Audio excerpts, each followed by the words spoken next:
تو حضرت بلال رو رہے تھے تو سارے صحابہ کرام دیکھ کر رونے لگے۔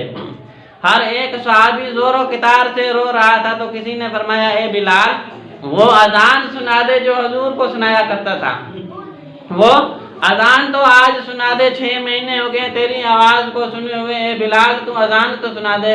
تو حضرت بلال فرماتے ہیں کوئی مجھے اذان والا دکھا دے میں اذان سنا دوں گا، کوئی مجھے حضور کا چہرہ دکھا دے میں اذان سنا دوں گا، لیکن بلال سے حضور کے بغیر اذان نہیں پڑھی جائے گی۔